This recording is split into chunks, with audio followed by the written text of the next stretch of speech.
morning. How are you? I've got my green mug, although you can't really see it. It's St. Patrick's Day today. Yes. Oh, well, it's just because I need the light on my face. The bags are starting to show, the dark circles, whatever can shine it off, I'll take it. So we are talking, I'm actually looking forward to this one because this topic absolutely bamboozles me, which is why I have Karen over here to help me every time. I know. So we've actually noticed that, well, as everyone has noticed, that through this pandemic it's acted as a catalyst to how we work online, and particularly perhaps extended our range of products and services and how we work online as well, how we use more tools and facilities. And so digitalization is going to be a big way moving forward. It's perhaps sped a lot of us up, opened up these opportunities, which means that for me, something that has always been apparent to me in marketing, and obviously you, Karen, but I see the website as the hub of activity. And whenever I'm trying to speak to clients and say, what is it that you're trying to achieve? Ultimately, you want to get them back. You want to get them back to your website, capture them, engage their interest, get them to do something, either buy off you. You know, what does all of your marketing, external marketing activity, what is the call to action? And I absolutely love the fact that when you've got something like a responsive website and it's smooth running and it really takes the user journey into consideration, how that flows really wonderfully. So that's such a big topic to go through. We actually turned around and thought we're going to have to break this up. Definitely. To help my brain not to fry, but also to give poor Karen a break, because I think I'll just bombard her with so many questions. So we're going to strip it right back, talk about when you're setting up the website, because I notice this all the time. Sometimes you then hire the marketing or the PR or whatever it may be, social media. And then when you go back and have a look at the website, there's certain things that are missing or certain things that haven't really been considered and that you have to go back and change again. So let's just start from step one. We're going to talk about domains, we're going to talk about hosting, and we're also going to talk about web platforms, which is quite a lot. So really, I suppose my first question, queen of online for me, Karen, can you tell me, what is the difference, would you say, between domain names and hosting? Like, let's start from that. Yeah, this is a question I get asked all the time, and people get really confused because they go, oh, well, I thought that was my domain or whatever. It's like, no, that's your hosting and that's your domain. So can I stop this and cancel it? No, you can't. That's your domain name. If you lose that, you lose that. So that's basically, there's two parts to owning a website. So first, you need a name or domain that identifies you. So that is your www. So for example, mine is hubviz.k, yours is kvcoms.com. So that's your address, that's your name of your business. You know, you have to have that. And then you need a place to obviously store all your files. So your website is comprised of files and images and text and content. There's got to be a place that sits. So when someone types in your address, that's what they find. So in essence, a domain or domain name is simply the name of their website, which will tell people where to go to find the company. And your hosting is basically taking them to that place where the web pages are stored. I was looking up analogies, sort of thinking like, how can I do this? Because I've been thinking for years about how I could maybe do a nice graphic, but it's really hard because basically it is a technological thing and it's quite hard to explain. So I think the closest I got was a mobile phone analogy. So basically your domain name is like your SIM card. So that identifies you. That's your number. Okay. So your www.kvcoms.com, that is your same as your phone number. Right. But you still need the phone to insert the card into before anyone can call you. So say, for example, so your phone, I mean, some people refer your phone as your hosting. I'd say maybe your phone is your website. That's what displays, your lovely website, all your content. But then you need a provider, like O2, Vodafone, giffgaff, whatever your provider is. So that is your hosting. So that is what makes your phone work. Okay. So does that make sense? It does. I mean, I kind of came up in my head just as you were saying it. I was like, is it like your front door versus your house? So as in, here's your house and that's where it's all being stored, but the front door is the address that everyone goes, oh, this is number 29, right, that's you. Yeah, that's another good analogy. Is your house, your website, whatever. Maybe another one was, she bought a sign with a business name on, and now she needs to lease a space, which is your hosting, where you can hang that sign. Amazing. Yeah. So, I think we do get confused, because I think the other thing is that people think, oh, I could just change it. I mean, I think for me, when it comes to creating a domain name, there's so much we've got to think about as well, don't we? And I suppose I've sort of like looked at a domain name and just gone, what is that? Like, why have you done it like that? It's not easy to remember. So, I mean, do you have any tips as well? Like, as in, I see it as something that you probably come at it from a completely different way, whereas I'm looking at maybe the branding and the marketing comms. Or do you find that it's still really important to merge the two together? Yeah, very important to merge the two together. So yeah, my kind of top tips would be making sure that it's memorable. So it's easy to remember. It's easy to say. Yeah. Choose one that's easy to spell as well. Again, if you've got something that's really complicated, people are not going to remember and be able to type it in. Also avoid things like hyphens and numbers. So people quite often, they put in, and they've got a 2-word name, so they think, oh, I must put a hyphen in that. And actually, I would try and avoid that if at all possible. So I think those are kind of the key things. Keeping it short is always good as well. But then again, to try and get a .com, which is kind of the be and end all, everyone wants a .com. It's very hard to get something now, because there are so many businesses and domains being used all over the world that it's very hard to get one that you want. So quite often you have to go for, .co.uk or .net or .biz, something like that. So definitely I would look at that.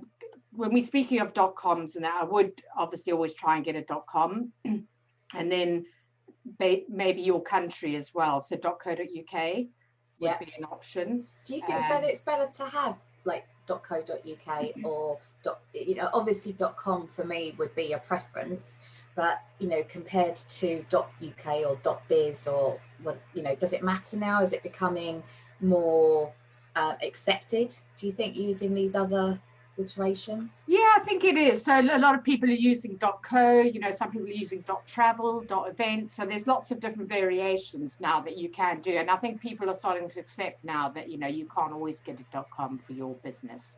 What I would always look at is see who has got the .com, who has got these other domains. Have a look at the website. Are they similar to you? Are they based in the same country as you? If they're down the road from you, I think you've got to really be careful about choosing the same one, because you might be sending them to the competition, or people just struggle to find you. So I tend to go .com, I get .uk, and I get .co.uk as well, because .uk is a top level domain, whereas .co.uk is like a country level domain. Right. Okay. So .com is a top level domain. It's like global. Yeah. So I tend to get all three of them, but most people just get a .co.uk, and that's fine. I think gone are the days where you have to buy out every single domain. There's now sort of hundreds and hundreds, so you will just be spending so much money you don't need to. And I was about to say, because it can get quite pricey. I've often heard were you using this domain? We were, or I've heard of situations where they've let their domain lapse, and then all of a sudden someone's going, yes, you have to buy it off me for like $1 million. Not as bad as that, but obviously it's still high. It does happen, yeah, because people domain squat. So people who have bought ones that they think are going to be really popular and high value, and they buy them, and then that's when they sell them. So yeah, some of them sell for thousands and thousands of pounds. Oh my word. So some great tips there, just to make sure that when we're looking and when we're thinking of a business, actually there's this aspect of it, like how easy is it to find in terms of search, in terms of memorability actually. And actually, very good point. I did have, I've come across some that if you were to type it in, the brand name or something else would come up that you just really just had to really do, you would just have to do so much online to get rid of it that it just wasn't even going to happen. And a lot of marketing. Yeah, I would honestly, in fact, there's some really funny instances that I've seen where not so you just certain sites that you would not want associated with your business, that if you typed it in would come up. So and I could never understand why these, like, it's actually quite a big branding company that did it. But it was like, did you just not check it out first? Did you just not Google it and figure out like why? It was just, and this was for a really big company that when they went through the rebrand, it was like, I cannot believe that you did not think that through as to what the other site would be, because we could see it on the URL. It was like, does that really say what we think it's going to say? And then it ends up going to another sort of series of sites that we were like, oh my God. And I've had to turn around to a client and just say, you cannot actually call your brand this, and you cannot use your URL, because actually if you just did a search, something else would come up, and it's so popular for somebody else's tastes. Let's just say it like that. But it was like, you know, it's so well known that you would never have beaten the SEO to beat it or outrank it. Well, that is it as well. Yeah, choosing a name like, you know, there's maybe a, you know, really successful band, or, you know, maybe a film or something like that. You are going to be competing so much to get onto Google above them that, you know, you've got to think, is it worth it? And one of the really good tips, you know, when I did my branding with Lynn at Big Idea Marketing, brand marketing, was we got down to the last 3, and then we started searching what was available. So we looked at the domain names, and we looked at social media usernames as well. And this is something people always forget, is they don't look at the social media usernames at the same time. And there's a great tool called knowem.com, which is knowem.com. And you can literally put in a name and it searches everything at the same time, from domains to all the social media accounts. I mean, you name it, hundreds of thousands, Blogger, Medium, I think, whatever's available out there, and also the trademark. Oh, amazing. So really good tool is, when you're thinking about it, pop it in there and see, you know, what's available and what's not. Oh, this is brilliant. Absolutely brilliant. So the other thing that I was going to ask, so, oh my God, so much just to talk about domain names, really, isn't it? I know, we need to move on to the hosting. Hosting, exactly. Hosting and then web platforms, because I know I've got a few questions about web platforms. So hosting, tell us a little bit more about that. What do we need to know? What would you recommend? And what are the things to look out for, really? Yeah. So so some people buy their domain and hosting together. I tend to buy them separately, because it's just a lot easier. If your hosting becomes unreliable, which I've had in the past many times, they start off really good, really top notch, and then they've gone downhill. Maybe they've, you know, changed hands, or they've got too many customers. So your domain is sitting over here, your hosting's over there. You kind of point, so you've got something where you just signpost it to that hosting. Right. If that hosting fails and you just move everything, all your website and stuff, over to another host, and you get your domain, you just go in and you change and you signpost it to the new hosting. Got you. So I tend to keep it separate, but we're looking at hosting top, you know, customer service. Don't go by all the reviews on Google, because a lot of them are paid for. So really go into the communities, ask people what they use. You know, ask them the forums and everything as well, web hosting forums. So look at one that's really reliable, you know, fast. They use the latest tech and everything. The customer support was really good. Do they have something really easy to use in the back end? So cPanel, which is like your control panel, is a very easy one to use. Is the data center eco-friendly? Now, this is a big one for me, because data centers use an enormous amount of power. And you can imagine, even when you turn on your kettle or you turn your TV that's using power, can you imagine how much your website's using, you know, churning, people visiting and everything. So these data centers where all these computer banks are stored, it's like could generate huge amounts of heat, and then they've got a cooling system to cool them down. So the one I use is powered by 100% renewable technology. So always look at that. I think when you are, I mean, you've got to, you know, you've got to start considering that when you're going with hosting. Yeah. And also, is it near to you? So a lot of people go, oh, I'll just get the cheapest hosting and it's based in America or, you know, the Far East or something. Actually, the closer it is to where you are, the better it is, the faster it is, the more eco-friendly it is as well. So it's always looking at something that's close to you. And then lastly, with hosting, you know, a lot of people, when they buy a domain name, they get the whole kit and caboodle, the upsells that come with it. Just get the domain name and the privacy, which covers your, you know, that basically hides your name and your home address and your phone number. Because with hosting, you get free emails, you get your SSL certificates and everything as well. So you get a free SSL certificate called Let's Encrypt.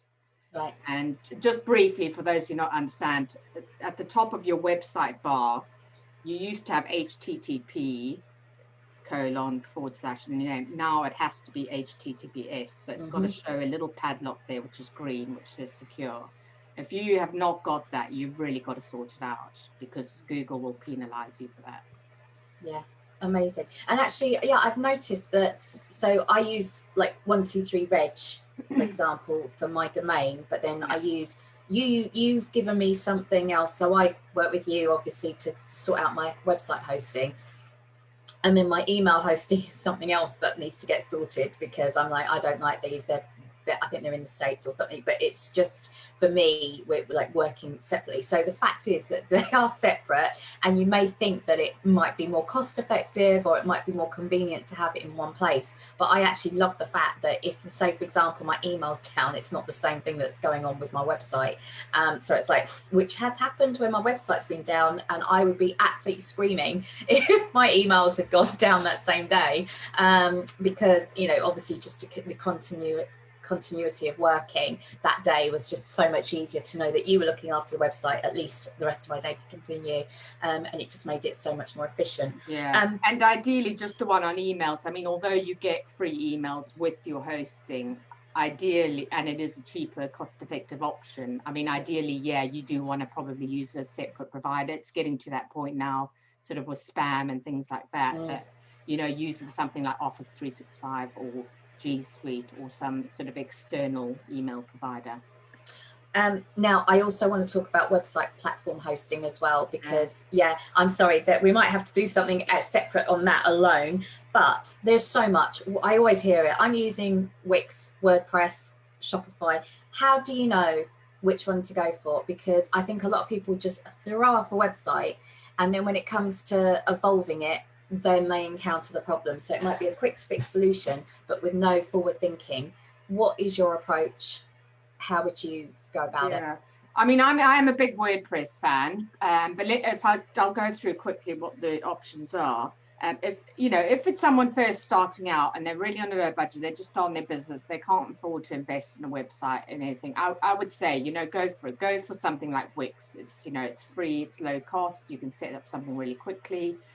Or maybe a Google site or Adobe Spark site. You could get up a sort of small 1-2 page website very quickly. You've got also options like Squarespace and Shopify. Now those, again, there's online hosted ones. So you go in, you choose a template, and then everything's taken care of for you, and you pay monthly fees. And again, they can be very easy to use for someone just starting out. You also get website builders that come with your hosting. And again, I've not really used, so I'm not sure how good they are, but I think they can be quite limited in design and functionality. With choosing all of these online sort of custom hosted ones, which they take care of everything for you, you are having your website on their platform. You cannot control your eco footprint. You cannot, often your SEO options to really SEO the site up are limited. You might get to a point where you're limited on the design and the functionality and the customization of the site. And they do have lots of add-ons, and you can buy different add-ons, but it starts getting a bit more and more expensive. So you start paying more for these different apps and integrations. You start paying more to kind of upgrade it to get extra features. If you want to really customize the look, you've got to find someone very specialized in that platform to do it for you. So this is why I often just go, I come back to WordPress. It's open source. I love the whole idea of open source. It's not owned by a corporate company. It's free. Now you do have the paid one, .com. I use WordPress, which is self-hosted within your hosting, WordPress. Right. So it's free, it's popular, it's easy to use. There's plenty of free or very low-cost plugins. I find it very scalable and flexible and customizable. You can change themes, you can add different what's called plugins, basically add functionality. So it might, to add maybe a form or a payment or something like that. So for me, it's a much better choice. But then you've got a whole different choice of themes, and we'll go into that, into the controlling the look and that. I mean, that's just another whole ball game. But the one downside of WordPress, obviously, is because it's so popular, it is sort of the prime target for hackers. So it's constantly, hackers are trying to find loopholes into WordPress websites to hack into them, infect them. So you've got to regularly do the back-end updates all the time. You've got to keep that updated yourself, or you've got to pay someone to do that for you. So that's the downside, but I kind of weigh it out, and I think, well, actually, for all the things that it does offer, I prefer it over the others. And one of the things, I mean, if you are doing something like Squarespace or Wix or Shopify or something like that, because it's they're all built in different kinds of code language. You can't just take one and then just put it on the other. You'd literally have to start again. Right. If you had to suddenly go, I want to sell products and move to Shopify, you have to start from scratch. Yeah. So either way, and I mean, WordPress, people go, oh, well, they jump on Shopify because they know that's an e-commerce platform. But actually, with WooCommerce on WordPress is infinitely customizable, and I mean, it's a little bit of setup. But once you've got that, it's very easy to use as well. So, yeah, I mean, there's so much to talk about in this, but that's why we have to break it down. Yeah, those are kind of, those are the, sort of the main ones and what to think about. But yeah, I mean, I think I would always give people, I would never if people came to me and they go, well, you know what, I'm just starting out, I'm not really sure how the business is going to go. I need something really cheap to start off with. I would just say, look, don't come to me now. Come back to me when you find that you've maybe reached a limit with that platform. Go on something like Wix or Google site or Shopify or Squarespace, whatever.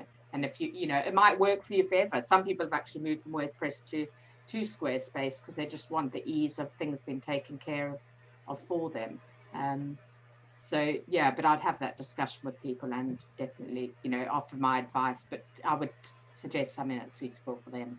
I think it just goes to show one size does not fit all. And so you really have to look at what your objectives are in your business and your marketing and what you want to achieve, and actually, go for it from there.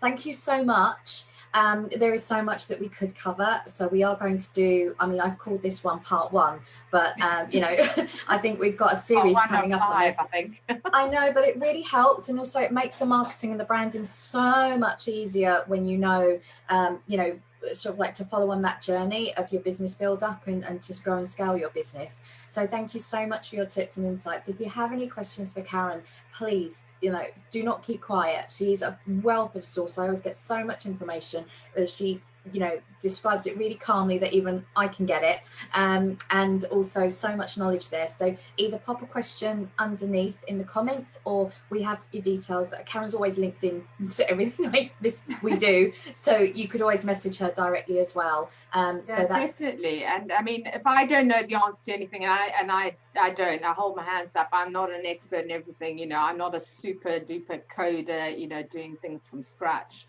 But I do know people who are. So if there's something that I don't know, I will always, point you in the direction of someone who does.